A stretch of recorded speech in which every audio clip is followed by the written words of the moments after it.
Baiklah, di sini saya akan menjelaskan pengertian tentang lipid. Lipid adalah biomolekul yang tidak larut di dalam air. Karena lipid umumnya merupakan molekul yang memiliki gugus nonpolar, sedangkan air merupakan biomolekul yang memiliki gugus polar. Lipid didefinisikan sebagai senyawa berbasis asam lemak atau molekul yang mirip asam lemak. Nah, lipid juga merupakan biomolekul yang sangat penting dalam kebutuhan makanan kita. Salah satu bentuk lipid adalah trigliserol dan lipoprotein. Lipid dapat dikelompokkan berdasarkan struktur dan karakteristiknya. Nonpolar menjadi yang pertama lemak, yang kedua ilin, yang ketiga fosfolipid, kemudian sphingolipid, glikolipid, eikosanoat, steroid, lipoprotein, dan vitamin yang larut di dalam lemak. Baiklah, di sini saya akan melanjutkan materi mengenai klasifikasi lipid. Jadi, klasifikasi lipid ini mempunyai tiga golongan besar. Yang pertama itu ada lipid sederhana, yaitu ester asam lemak dengan aneka macam alkohol. Contohnya ini lemak atau gliserida dan lilin. Lalu yang kedua ini ada lipid gabungan, yaitu ester asam lemak yang mempunyai gugus tambahan. Contohnya itu fosfolipid dan seroprosid. Lalu yang ketiga ada derivat lipid, yaitu senyawa yang dihasilkan oleh proses hidrolisis lipid. Contohnya ini asam lemak, gliserol, dan sterol. Di samping itu, menurut sifat kimianya yang penting, lipid sanggup dibagi dalam dua golongan besar, yaitu lipid yang sanggup disabunkan, lalu yang tidak sanggup disabunkan. Kalau yang sanggup disabunkan ini, dia itu biasanya contohnya itu lemak, sedangkan kalau lipid yang tidak sanggup disabunkan, contohnya itu ada steroid. Lalu terbagi lagi lipid berdasarkan asalnya. Yang pertama itu ada lemak nabati. Lemak nabati ini berasal dari tumbuhan. Dia ini mengandung lemak tak jenuh dan tidak mengandung kolesterol. Didapat dari kelapa, kemiri, alpukat, durian, dan lain-lain. Lemak nabati berfungsi dalam menurunkan kadar kolesterol, mencegah terjangkitnya penyakit jantung koroner, dan pertumbuhan beberapa jenis kanker. Lalu yang kedua ini ada lemak hewani. Lemak hewani ini berasal dari hewan. Dia ini mengandung lemak jenuh, dan dia ini kolesterol. Didapat dari daging, telur, susu, keju, mentega, dan lain-lainnya. Lemak hewan ini mengandung kolesterol yang amat sangat tinggi. Kolesterol sebagai komponen penting dalam asam empedu, di mana asam empedunya itu membantu melarutkan lemak globular dari makanan sehingga dapat larut dalam air atau enzim lipase dan bereaksi dengan molekul lemak sehingga dapat melancarkan penyerapan lemak. Lalu ada lipid berdasarkan ikatannya. Di sini ada lemak dan minyak. Lemak dan minyak keduanya ini merupakan trigliserida. Lemak umumnya ini diperoleh dari hewan, berwujud padat pada suhu ruang, tersusun dari asam lemak jenuh. Asam lemak jenuh ini mempunyai rantai zigzag yang dapat cocok satu sama lain, sehingga gaya tarik van der Waals tinggi, sehingga biasanya itu berwujud padat. Asam lemak jenuh ini merupakan asam lemak yang mengandung ikatan tunggal pada rantai hidrokarbonnya. Sedangkan minyak umumnya ini diperoleh dari tumbuhan, berwujud cair pada suhu ruang, tersusun dari asam lemak tak jenuh. Asam lemak tak jenuh ini merupakan asam lemak yang mengandung satu ikatan rangkap pada rantai hidrokarbonnya. Fungsi dari lemak dan minyak yaitu sebagai salah satu penyusun dinding sel dan penyusun bahan-bahan biomolekul. Lalu ada berdasarkan kelas dari lemak, yaitu lipid fungsi primer, contohnya itu asam lemak. Asam lemak adalah bagian dari molekul lemak. Ini dapat berfungsi sebagai zat penyusun lemak tubuh atau dapat juga digunakan tubuh untuk menghasilkan energi. Asam lemak atau lemak di dalam tubuh selain berasal dari lemak atau minyak yang dikonsumsi, juga dapat berupa hasil sintesis tubuh dari karbohidrat atau protein. Lalu dia ini ada terbagi menjadi gliserida. Gliserida ini ada terdiri dari gliserida netral dan fosfogliserida atau fosfolipid. Lalu ada sphingolipid, lalu ada steroid. Ada steroid, dan steroid ini dia itu berasal dari kolesterol. Steroid ini adalah zat yang sangat penting dan tersebar luas dalam tubuh hewan. Steroid meliputi sterol, asam empedu, hormon adrenal, dan hormon seks. Nah teman-teman, metabolisme itu merupakan proses-proses reaksi kimia yang terjadi dalam tubuh makhluk hidup atau sel. Nah, metabolisme ini juga disebut dengan reaksi enzimatis. Kenapa disebut dengan reaksi enzimatis? Karena proses metabolisme ini terjadi selalu menggunakan katalisator enzim. Nah, itu alasannya. Sehingga oleh karena itu metabolisme lipida ini berarti proses pembakaran lipid atau lemak. Nah, ataupun proses penguraian atau perombakan lemak di dalam tubuh pada makhluk hidup atau sel pada makhluk hidup. Dan teman-teman, perlu diketahui juga hubungan proses biologi dengan kimia itu sangatlah berkaitan atau berhubungan erat. Nah, dari hal tersebut ini kita dapat lihat misalnya dari proses pencernaan makanan yang terjadi pada dalam tubuh, yang tidak lepas dari kedua proses tersebut. Nah, di mana metabolisme kimiawi dalam sistem pencernaan makanan ini memiliki peranan penting dalam tiap prosesnya, di mana reaksi-reaksi kimia yang terjadi dalam sistem pencernaan dapat membantu pemecahan molekul-molekul makanan yang menjadi molekul-molekul yang lebih sederhana sehingga dapat diserap oleh tubuh kita. Metabolisme lipid atau lemak dalam tubuh itu terjadi di hati atau hiper.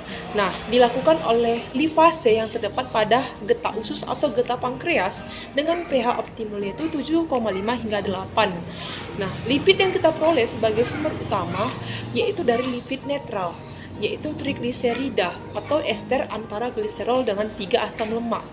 Nah, secara ringkas, hasil dari pencernaan lipid ini adalah asam lemak dan gliserol. Selain itu juga masih berupa monogliserid karena larut dalam air. Nah, gliserol masuk ke sirkulasi portal atau vena porta menuju ke hati. Nah, dari asam-asam lemak rantai pendek juga dapat melalui jalur ini. Nah, sebagian besar asam lemak ini dan monogliserida ini karena tidak larut dalam air, maka diangkut oleh miselus atau disebut dengan dalam bentuk besar disebut emulsi. Nah, dan dilepaskan ke dalam sel epitel usus atau enterosit. Di dalam sel ini, asam lemak dan monogliserida ini segera dibentuk menjadi trigliserida atau lipid dan akan berkumpul berbentuk gelembung yang disebut kilomikron, sehingga akan berlanjut. Kilomikron ini ditransportasikan melalui pembuluh limpa dan bermuara pada vena cava, sehingga hal tersebut itu akan bersatu dengan sirkulasi darah. Kilomikron ini akan kemudian ditransportasikan lagi menuju hati dan jaringan adiposa. Metabolisme lipid ini di dalam tubuh hati itu perannya itu sangat berperan penting karena dari organ ini terjadinya ada proses sintesis TG, fosfolipid, kolesterol dan lipoprotein. Juga di sini terjadinya adanya oksidasi minus alfa yang aktif yang menghasilkan energi bagi keperluan berbagai proses metabolisme. Nah, selain itu juga hati ini masih memiliki peranan yang unik banget di dalam metabolisme lipida. Nah, perlu kita ketahui itu kemampuannya membentuk senyawa-senyawa keton atau keton bodies yang merupakan sumber energi bagi berbagai organ tubuh. Nah, pada keadaan-keadaan tertentu. Teman-teman juga bisa perhatikan gambar di sebelah ini, yaitu mengenai bagaimana proses pencernaan lemak atau ringkasan dari metabolisme lipid atau lemak. Pada metabolisme lipid terkait juga dengan hal ketogenesis dan ketosis. Nah, di ketogenesis ini, selain disintesis sendiri, asam-asam lemak dalam hati itu juga diperoleh dan diproses mobilisasi dari jaringan lemak, di mana asam-asam lemak tersebut akan masuk ke hati. Nah, di dalam hati ini akan dapat mengalami beberapa kemungkinan. Sebagian akan diesterifikasi, sebagian lagi mengalami oksidasi alfa beta yang menghasilkan asetil-CoA atau disebut juga kita bilang energi. Nah, di asetil-CoA ini akan terbentuk dioksidasi lebih lanjut dalam siklus TCA. Tapi pada hati, asetil-CoA ini juga dapat membentuk senyawa-senyawa keton. Besarnya bagian dari asam lemak ini diesterifikasi dan alternatifnya juga mengalami oksidasi alfa beta yang ternyata akan ditentukan oleh laju proses oksidasi alfa beta tersebut. Nah, bila karbohidrat dan insulin ini cukup sama-sama lemak di dalam hati, nah akan diesterifikasi dan hanya sedikit saja yang mengalami oksidasi minus beta. Dan hal ini karena pada keadaan ini mobilisasi asam lemak dari jaring lemak hanya sedikit, maka asam lemak yang masuk ke dalam hati pun sedikit. Kenapa demikian? Jumlah asetil-CoA ini atau rantai panjang ini juga sedikit sehingga hambatan terhadap aktivitas asetil-CoA karboksilase hanya sedikit atau kecil. Dan kita lihat pada metabolisme jaringan lemak dan pengendalian lipogenesis. Akibatnya lipogenesis ini akan berjalan baik. Juga kadar insulin yang tinggi pada keadaan ini memacu lipogenesis karena mengaktifkan asetil-CoA karboksilase. Pada ketosis, nah, dalam keadaan normal, kadar senyawa-senyawa keton ini di dalam darah tidak melebihi 1 mg per dl pada waktu puasa atau dalam keadaan kelaparan, dan pada keadaan lainnya di mana terjadinya peningkatan kadar asam lemak dalam darah seperti pada di tinggi lemak dan pada kegiatan jasmani yang berat tanpa disertai suplai dari karbohidrat yang cukup. Nah, dari produksi senyawa-senyawa keton meningkat, hal yang sama bisa dijumpai pada keadaan-keadaan patologis tertentu seperti diabetes mellitus. Nah, teman-teman tahu kan apa itu diabetes mellitus? Di mana keadaan kadar senyawa-senyawa keton dalam darah itu meningkat melebihi dari 1 mg per dl. Ini disebut dengan ketonemia. Nah, dari peningkatan kadar senyawa-senyawa keton dalam darah ini diimbangi oleh bertambahnya oksidasi senyawa-senyawa tersebut oleh jaringan ekstrak hepatik, sehingga bila diproduksinya semakin bertambah sampai mencapai 70 G per dl, maka kapasitas oksidasi dari jaringan ekstrak hepatik ini tidak dapat ditingkatkan lagi, sehingga peningkatan lebih lanjut produksi senyawa-senyawa keton itu akan sangat meningkatkan kadarnya dalam darah. Secara normal, dioksidasi oleh otot-otak dan jantung, sebagian kecil senyawa keton ini diekskresi bersama urin yang jumlahnya tidak melampaui dari 1 mg dalam 24 jam. Di mana ginjal kita ini kan memiliki semacam nilai ambang untuk diekskresi senyawa keton. Oleh karena itu, peningkatan kadarnya dalam darah kurang lebih dari 70 mg per dl tidak begitu mempengaruhi yang dikeluarkan bersama urin. Tetapi bila kadarnya dalam darah ini melebihi dari jumlah yang saya sebutkan tadi 70 mg per dl, maka ekskresinya akan dilakukan melalui ginjal. Nah, peningkatan ekskresi senyawa tersebut akan disebut ketonuria. Nah, di mana keadaan itu terjadi ketonuria ini bersama-sama dengan ketonemia disebut ketosis. Halo semua, di sini saya akan membahas mengenai analisis lipid dalam bahan pangan. Nah, di mana dalam tubuh kita juga memerlukan kadar lemak yang dibutuhkan oleh tubuh. Di mana tujuan dari analisis lipid dalam bahan pangan ini untuk mengetahui seberapa banyak kandungan lemak dalam bahan pangan yang akan kita konsumsi ataupun yang akan kita butuhkan dalam tubuh kita. Analisis kadar lemak pada suatu bahan pangan dapat memberikan informasi mengenai ketersediaan lemak yang dapat kita aplikasikan untuk berbagai kebutuhan, di mana berbagai metode analisis kadar lemak sudah banyak dikembangkan. Di antaranya yang pertama ada metode ekstraksi Soklet, yang kedua ada metode Babcock, dan yang ketiga ada metode modifikasi Babcock, dan yang keempat ada metode hidrolisis asam, serta banyak metode lainnya. Nah, pemilihan metode analisis ini didasarkan pada sumber dan sifat bahan yang akan kita analisis serta tujuan dari analisis tersebut. Nah, yang pertama saya akan membahas mengenai metode ekstraksi Soklet. Nah, metode ekstraksi Soklet merupakan metode analisis kadar lemak secara langsung dengan cara mengekstrak lemak dari bahan pangan dengan bantuan pelarut organik seperti heksana, petroleum eter, dietil eter, dan jenis pelarut organik lainnya. Ada beberapa faktor nih yang dapat mempengaruhi ketelitian analisis metode ekstraksi Soklet. Di antaranya, yang pertama, ukuran partikel bahan atau contoh dari bahan yang akan kita analisis. Nah, maksudnya semakin kecil ukuran sampel, maka kontak antara permukaan bahan dengan pelarut akan semakin luas, sehingga proses ekstraksi akan lebih efisien. Dan faktor yang kedua yaitu jenis pelarut. Nah, setiap pelarut organik mempunyai polaritas yang berbeda. Pelarut yang mempunyai polaritas paling sesuai dengan polaritas lemak akan memberikan hasil ekstraksi yang lebih baik. Dan faktor yang ketiga yaitu waktu ekstraksi. Nah, semakin lama waktu ekstraksi, maka jumlah lemak yang terbawa oleh pelarut akan semakin banyak sampai suatu lemak pada sampel tersebut habis. Faktor yang keempat yaitu suhu ekstraksi.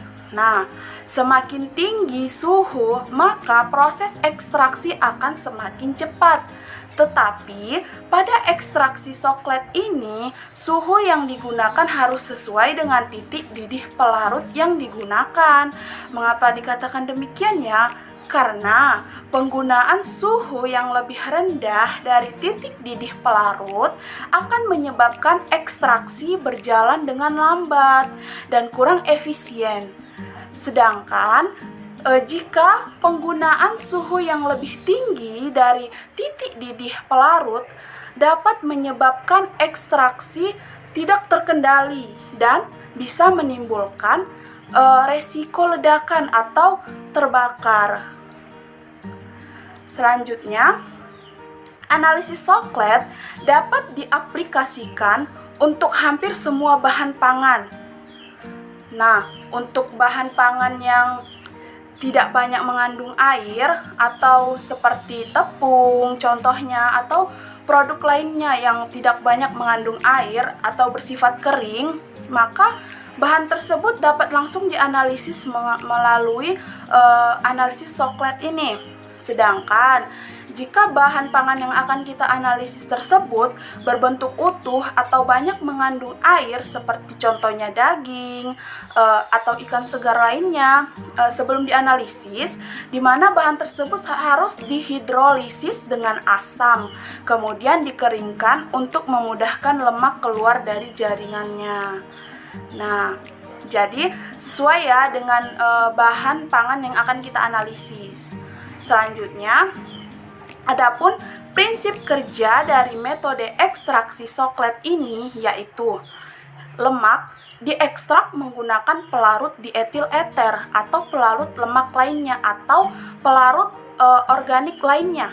Setelah pelarutnya diuapkan, lemak dari bahan dapat ditimbang dan dihitung persentasenya. Adapun pereaksi yang digunakan pada metode ekstraksi Soklet ini yaitu pereaksi lemak, diantaranya ada dietil eter atau petroleum eter, dan alat yang digunakan diantaranya alat pereaksi Soklet sendiri secara lengkap dengan kondensor dan labu lemak, alat pemanas listrik atau alat pemanas uap, oven, timbangan analitik, saringan timbel atau kertas saring, dan kapas.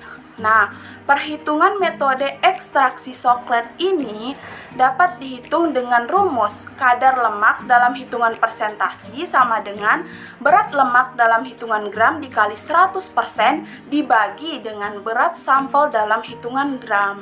Nah, selanjutnya analisis lipid dalam bahan pangan yang kedua dapat dilakukan dengan menggunakan metode Babcock, di mana analisis kadar lemak dengan metode Babcock digunakan untuk menentukan kadar lemak.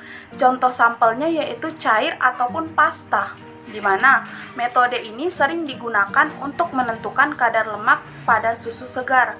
Lemak pada susu berada dalam bentuk emulsi atau lemak dalam air. Nah, emulsi ini dapat pecah dengan menggunakan asam kuat seperti H2SO4 atau proses sentrifugasi dan proses pemanasan, di mana pada analisis Babcock sampel ditempatkan di dalam botol Babcock yang telah dikalibrasi, di mana botol Babcock mempunyai skala pengukuran dalam satuan volume. Lemak susu yang terpisah dari sampel dengan mudah dapat ditentukan dari skala tersebut. Adapun prinsip kerja dari metode Babcock ini yaitu lemak dari bahan diekstrak dengan merusak emulsi, contohnya pada sampel susu, atau merusak jaringan bahan pada sampel segar seperti ikan segar atau daging dan olahan lainnya dengan menggunakan asam H2SO4 yang dikombinasikan dengan sentrifugasi atau proses pemanasan. Nah, lemak yang terpisah dapat ditentukan volumenya dari botol Babcock yang telah dikalibrasi. Reaksi yang digunakan pada analisis ini adalah H2SO4 92% dengan berat jenis 1,80 sampai 1,83 dan zepiran. Sedangkan alat yang digunakan yaitu botol Babcock dengan standar skala 0 sampai 8% dengan kapasitas 18 gram. Selanjutnya, botol Babcock yang berkapasitas 9 gram, ada pipet volumetrik 17,6 ml, timbangan analitik, sentrifugasi yang dilengkapi dengan pemanas atau penangas air. Selanjutnya ada gelas piala, gelas pengaduk, dan gelas ukur. Adapun perhitungan dari metode Babcock yaitu persentase lemak sama dengan FB per FA dikali 100%, yaitu FA adalah volume susu dan FB adalah volume lemak yang terbaca pada botol Babcock tersebut. Adapun gambar dari botol Babcock dapat teman-teman lihat pada slide yang ada di tampilan. Nah, begitulah bentuk dari botol Babcock yang dilengkapi dengan skala volume yang sudah ada. Nah, teman-teman semua, ada berbagai macam cara untuk menemukan hasil lipid dari di dalam tubuh kita dengan beberapa, bukan dalam tubuh kita sih, di dalam sebuah makanan sehari-hari yang sering kita konsumsi. Nah, kita dapat mengetahuinya dengan beberapa cara.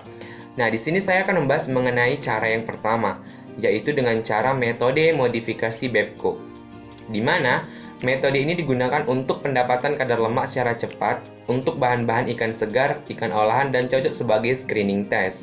Nah, jadi di mana metode modifikasi Babcock ini biasanya digunakan untuk bahan utamanya itu yaitu berupa ikan-ikan segar yang biasanya kita makan. Nah, di mana metode ini tuh terutama perlu dinamakan harus digestion atau penghancuran dengan menggunakan asam sulfat yang pekat dengan waktu yang lebih lama dibandingkan dengan sampel susu tersebut. Nah, prinsip kerja dari modifikasi Babcock ini yaitu dengan sampel ikan yang dia secara langsung itu sudah diges atau dihancurkan, kemudian akan menggunakan sebagian sedikit asam sulfat panas. Dan nantinya lemak akan terpisah dari fase aqueous dan kadarnya dapat diukur pada botol yang telah dikalibrasi. Nah, reaksi yang digunakan dengan metode ini itu dengan berat jenis 1,80 sampai 1,83 dan menggunakan zepiran. Dan peralatannya apa aja yang digunakan dalam metode modifikasi Babcock ini? Ada timbangan analitik yang pertama, terus ada botol Babcock untuk skimnya atau untuk krim sampel lemak yang nanti itu berkadar lebih tinggi gitu kan, dan kapasitasnya itu harus 9 gram. Dan heat Babcock cantref atau pemanas airnya. Bagaimana perhitungan modifikasinya? Dengan menggunakan kadar lemaknya itu berapa persen, maka dapat volume lemak yang terbentuk seperti itu. Selanjutnya ada metode yang keempat, yaitu tadi kan kita sudah membahas mengenai metode modifikasi Babcock, dia metode yang ketiga, dan sekarang ada metode yang keempat, yaitu metode hidrolisis asam. Nah, di mana metode hidrolisis asam ini dibagi lagi menjadi dua. Yang pertama, hidrolisis asam saltslate. Nah, di mana hidrolisis asam saltslate ini dia mengukur kadar lemak yang ada pada makanan sehari-hari yang kita gunakan, yang contohnya itu makanan yang dipanggang, yang terbuat dari tepung-tepungan, terus penghias makanan, kasein, produk susu, telur, coklat, dan ikan juga termasuk di metode hidrolisis asam, tapi di asam saltslate-nya, ya kan? Nah, bagaimana cara pengukurannya? Pengukurannya itu adalah dengan cara penetapan kadar lemak dengan ekstraksi saltslate. Tapi sebelumnya itu sampel yang harus kita lakukan pengukuran kadar lemaknya itu dia terlebih dahulu harus dihidrolisis atau dipecah. Nah, dengan apa? Dengan asam agar kandungan lemak yang ada dalam sampel tersebut tidak terikat lagi. Jadi di hidrolisis asam saltslate ini ada apa aja bahan-bahannya? Seperti yang saya sebutkan di awal tadi, itu yang makanan yang dipanggang, terus yang berbahan tepung-tepungan, terus produk susu, telur. Dan dengan cara ini si makanan itu tadi harus dihidrolisis terlebih dahulu, dipecah terlebih dahulu dengan asam agar kandungan yang ada pada makanan tersebut itu tidak lagi terikat. Nah, prinsipnya bagaimana? Prinsipnya itu yang pertama, timbang dengan tepat 1-2 gram sampel ke dalam gelas piala. Ya kan, gelas piala yang bagaimana? Nah, biasanya ada pada alat dan bahan ketika kita mau melakukan sebuah praktikum. Terus tambahkan 30 ml HCl 25% dan 20 ml air serta beberapa batu dididih. Nah, selanjutnya tutup gelas piala dengan kaca arloji dan didihkan selama 15 menit. Kemudian saring dalam keadaan panas dan cuci dengan air panas hingga tidak bereaksi asam lagi. Nah, selanjutnya gunakan kertas lakmus untuk mengecek tingkat keasaman pada bahan yang sudah kita praktikkan gitu kan. Nah, selanjutnya keringkan kertas saring pada suhu 100-105 derajat Celcius. Setelah kering nih, masukkan ke dalam kertas saring pembungkus atau paper timbel dan ekstrak dengan heksana atau pelarut lemak lainnya selama 5-6 jam pada suhu kurang lebih 80 derajat Celcius. Nah, selanjutnya suling larutan heksana atau pelarut lemak lainnya, keringkan ekstrak lemak pada suhu 100-105 kembali, dinginkan dan ditimbang. Ulangi proses pengeringan ini hingga diperoleh bobot tetap perhitungannya. Perhitungannya bagaimana? Kadar lemak berapa persen sama dengan W1. W1 ini bobot labu. Ya kan? Bobot labu lemak sesuai diekstraksi. Kemudian dikurang W2 bobot labu lemak sebelum diekstraksi, kemudian dikali 100, baru dibagi bobot sampel, seperti itu. Nah, tadi kan kita sudah membahas metode yang keempat, itu yang pertama. Nah, sekarang metode yang keempat, tapi bagian yang kedua, yaitu tadi kita membahas mengenai hidrolisis asam saltslate. Yang sekarang kita akan membahas mengenai hidrolisis asam mojonier, ya kan? Nah, gimana sih hidrolisis asam mojonier ini? Nah, pengukuran kadar lemaknya ini menggunakan cara dihidrolisis, kemudian di mojonier yaitu penetapan kadar lemak dengan ekstraksi mojonier yang sebelumnya sampel mengalami perlakuan terlebih dahulu yaitu dihidrolisis. Nah, jadi metode ini biasanya pada bahan-bahan yang berkaitan dengan keju, pasta coklat, susu kental manis, dan es krim. Nah, prinsip kerjanya bagaimana? Prinsip kerjanya yaitu lemak dari sampel ini diekstrak dengan eter dan ditetapkan secara gravimetrik setelah diasamkan. Nah, reaksi yang digunakan diantaranya itu HCl 36,5 sampai 38%. Etil eter dan petroleum eternya. Kemudian ada peralatan yang digunakan, yaitu ada tabung reaksi, terus ada penangas air, ada gelas piala kembali, gelas piala yang 125 ml. Nah, kemudian ada batu didih, ada oven, ada desikator, dan timbangan analitik. Nah, perbedaan dari kedua metode ini yaitu metode yang digunakan di asam saltslate itu dia terlebih dahulu dihidrolisis, dipecahkan dulu gitu, makanya dipisahkan antara asamnya supaya dia tidak terikat lagi, lemaknya itu supaya tidak terikat lagi pada bahannya tersebut. Nah, kalau pada asam mojonier ini dia memang dihidrolisis, tapi Tapi yang sebelumnya gitu, sebelumnya sampelnya itu mengalami perlakuan terlebih dahulu yaitu dihidrolisis gitu. Dihidrolisis juga, cuman ada metode dan ada lagi bahan-bahan yang ditambahkan di dalam asam ozoniernya ini gitu, teman-teman. Assalamualaikum warahmatullahi wabarakatuh. Di sini saya Melini Maniratna akan menjelaskan tentang peranan lipid dalam kehidupan sehari-hari. Adapun beberapa peranan yang bisa kita ketahui, yang pertama itu lemak sebagai sumber energi. Seperti yang kita ketahui bahwa tubuh kita tidak akan mampu beraktivitas atau melakukan aktivitas tanpa adanya energi. Bahkan jika kita kekurangan energi, maka bisa membuat kita mudah terserang penyakit. Kemudian yang kedua itu ada lemak sebagai sumber pertumbuhan sel. Ternyata baru kita ketahui bahwa lemak itu juga penting ya dalam pertumbuhan sel, dalam melindungi lapisan sel dan membran sel. Nah, jika kita tidak memiliki sel yang sehat, maka tubuh dan organ tubuh kita akan mudah terserang dengan penyakit. Yang ketiga itu adalah lemak menunjang fungsi otak. Seperti yang kita ketahui bahwa kesehatan otak ini akan sangat dipengaruhi oleh pertumbuhan sel-sel pembangun yang akan berhubungan langsung dengan sel motorik dan sel otak. Lemak membuat sel-sel dalam otak akan terus berkembang dan membentuk lapisan sel yang sehat. Secara khusus, lemak juga membantu agar tubuh kita itu berpikir cepat, sehingga lemak memiliki kecerdasan otak. Nah, yang keempat itu membantu penyerapan vitamin. Ada berbagai jenis vitamin yang kita ketahui. Nah, salah satunya adalah yang sifatnya larut dalam lemak. Tanpa lemak, maka tubuh kita tidak akan bisa menyerap vitamin, sehingga yang dihasilkan dari luar tubuh yang akan membuat kita itu juga akan terserang penyakit dengan tidak adanya vitamin. Yang kelima, lemak mendukung kesehatan organ tubuh. Wah, baru dengar ternyata. Lemak rupanya merupakan salah satu zat yang sangat penting untuk melindungi beberapa kesehatan organ tubuh, seperti ginjal, hati, jantung, dan usus. Lemak akan melindungi beberapa organ tubuh agar tidak mudah terluka atau cedera. Kemudian yang keenam, lemak membantu kesehatan kulit.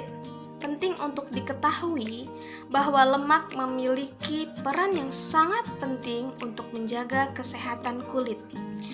Orang yang mengalami kekurangan lemak akan terlihat tanda-tandanya seperti kulitnya bersisik atau kusam. Bahkan kekurangan lemak juga bisa menjadi indikator terhadap perubahan cuaca.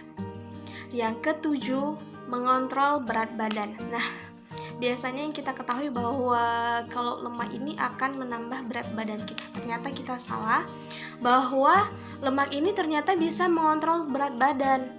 Nah, banyak orang kan yang kita itu kok, lemak ini pasti akan menambah berat badan kita. Ternyata tidak ya, teman-teman. Kemudian yang kedelapan itu mengurangi potensi penyakit. Nah, salah satu jenis lemak berfungsi untuk melindungi tubuh agar tidak terkena penyakit tertentu, seperti penyakit jantung, stroke, dan lain-lain.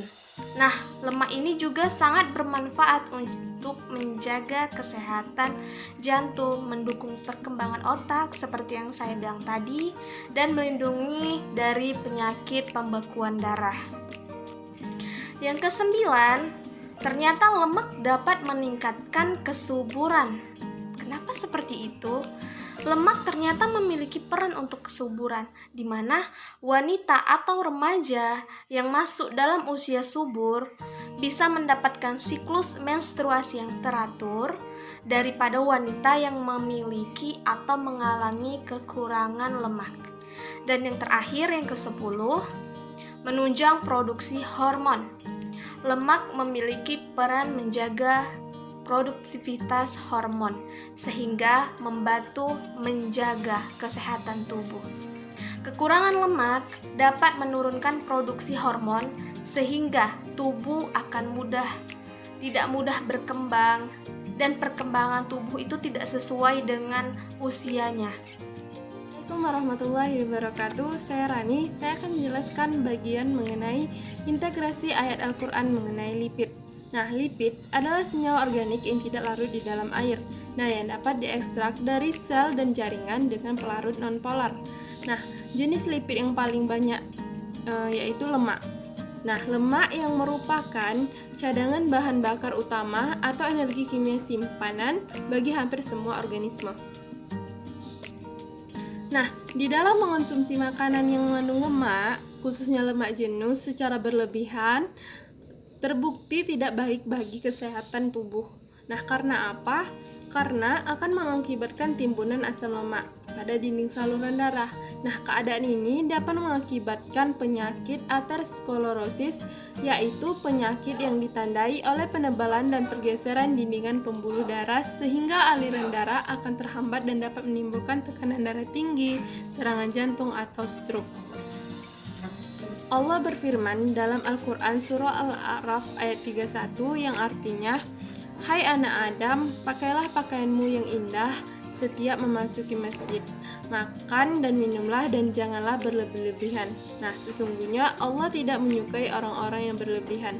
Quran surah Al-A'raf ayat 31. Nah, mengonsumsi lemak yang banyak, khususnya lemak jenuh, menyebabkan penyakit jantung koroner, kolesterol darah, dan kanker. Nah, sumber utama lemak jenuh adalah daging hewan. Nah, produk olahan susu dan margarin keras. Nah, fungsi utama lemak dalam tubuh yaitu sebagai cadangan energi dalam jangka panjang. Sumber energi dan gizi merupakan penyusun bahan makanan yang istimewa karena bukan saja nilai energinya paling tinggi dibandingkan dengan senyawa-senyawa lain, tetapi juga berperan ganda sebagai sumber dan pelarut beberapa vitamin tertentu dan asam-asam lemak, baik esensial maupun non-esensial dalam tubuh. Lipid disimpan sebagai cadangan energi dalam jaringan adiposa.